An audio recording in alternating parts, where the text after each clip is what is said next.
What's going on, Gig Nation? This is the Gig Accountant. My name is Naz. I'm a licensed CPA in the state of New Jersey. I'm also a gig economy worker working on food delivery platforms such as Grubhub, DoorDash, Uber Eats, Postmates.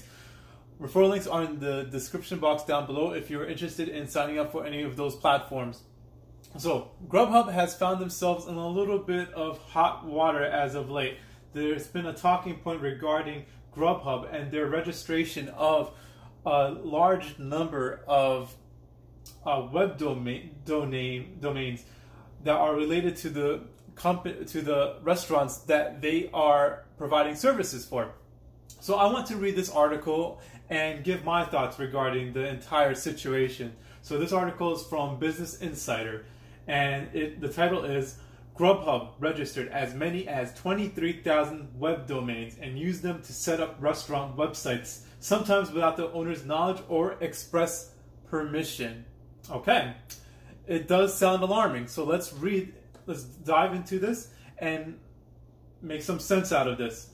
So, okay, so this is a 9-minute read. Let's see. So the bullet points, summary bullet points are: Grubhub registered 23,000 internet domains, many of them resembling the name of restaurants, the New Food Economy reported. Okay, that sounds bad. Let's continue reading. In at least some cases, Grubhub has set up websites on the domains that incorporated the related restaurants' names and logos without the express permission, according to the report. Okay, that sounds bad too. Is it true though? Let's find out. Grubhub registered the domains as a service to its customers, and it ceased the practice, a company representative told Business Insiders.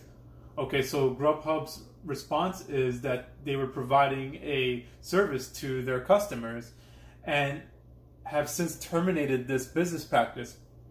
Okay.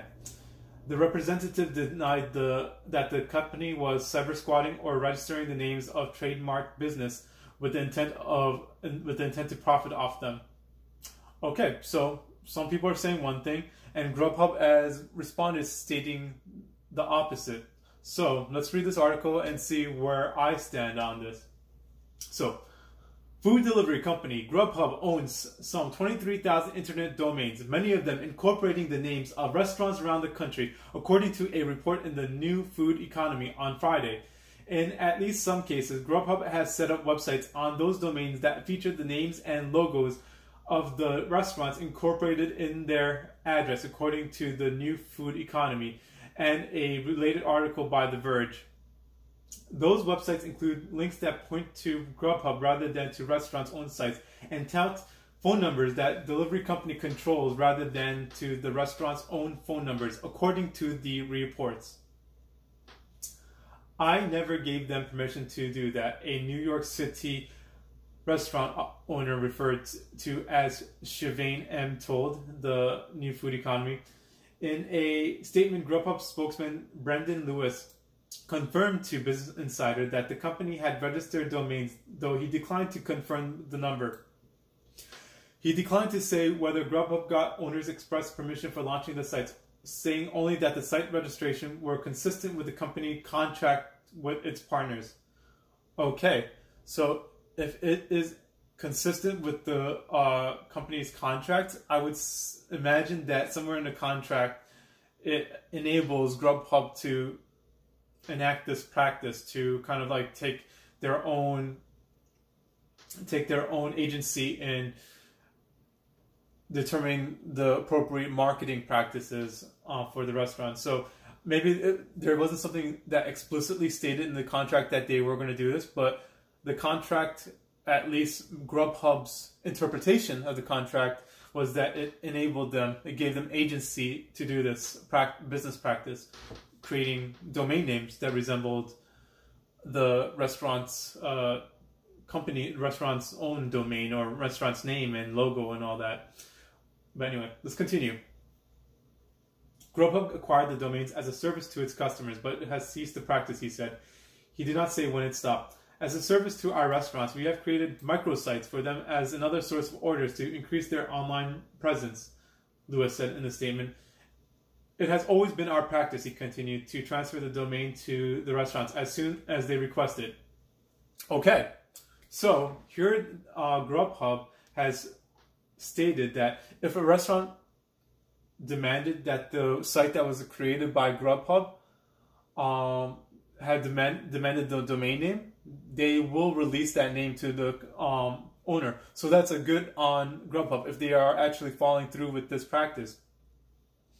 I don't see a problem with this if they, release the website over to the owner of the restaurant. But let's continue. Grubhub typically charges commissions to its restaurants for orders it sends their way. Its fees are higher when orders go through the phone numbers and websites it controls than those controlled by its restaurant partners, according to the reports. At least some of the sites Grubhub operated featured restaurants that were not its partners, according to the new food economy. Okay, that makes me I'm not sure about that, because as far as I know, Grubhub does not provide services to non-partner restaurants unless they have a different definition of partners. So I'm not sure about that line.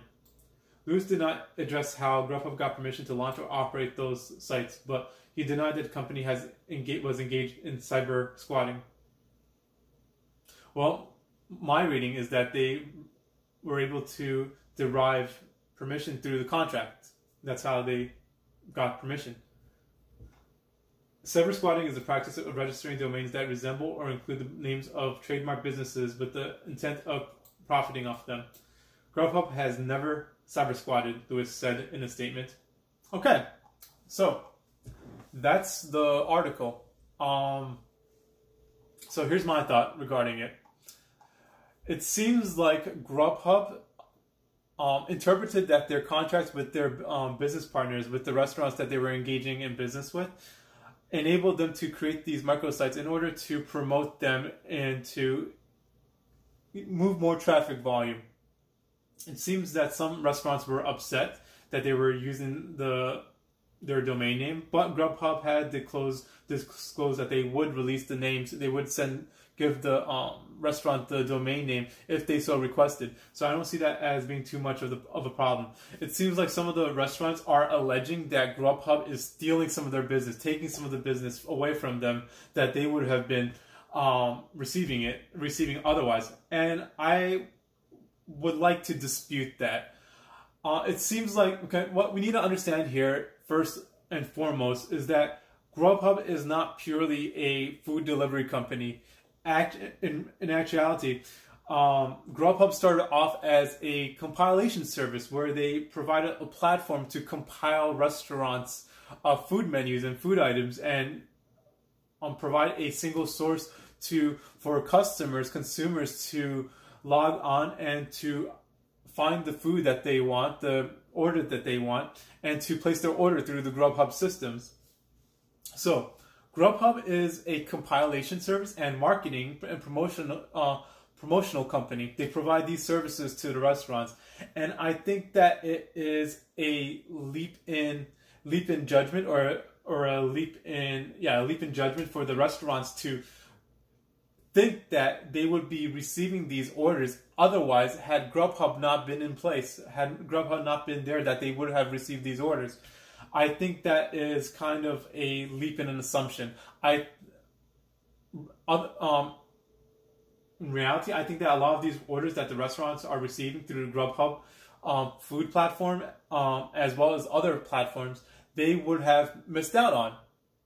And we're just in a changing environment where restaurants really need to jump on in order to be competitive, to seek out other sources of revenue. They need to jump onto these platforms and in order to gain those revenues. And I know nobody likes spending money. They don't like to spend money on marketing. They don't like spending money on promotion.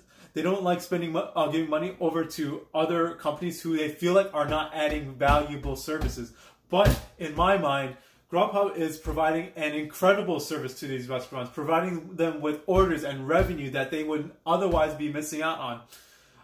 I don't really find too much credibility in the complaints of the restaurants, to be perfectly honest, regarding this practice, because Grubhub is not holding these domains hostage. They are willing to release it. What they are attempting to do with these domains is to increase their presence of the restaurants in order to drive volume So they are doing this as a marketing practice to help the restaurant.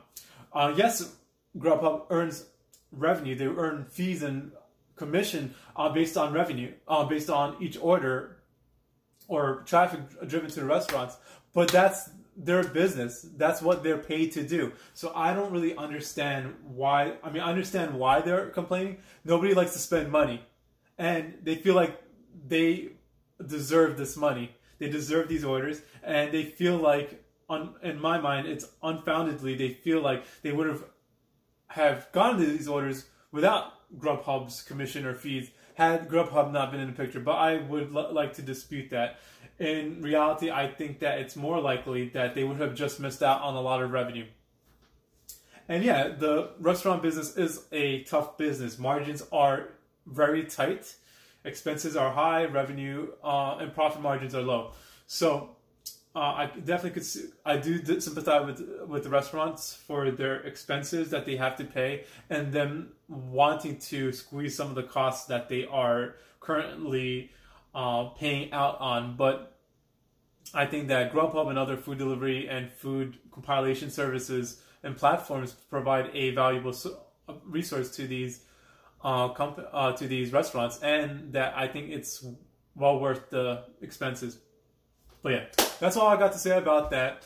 Quote of the video for today, something I want to leave you guys with, something a little bit different from what I've been doing in the past. Where'd it go? I just had it here. Let's see.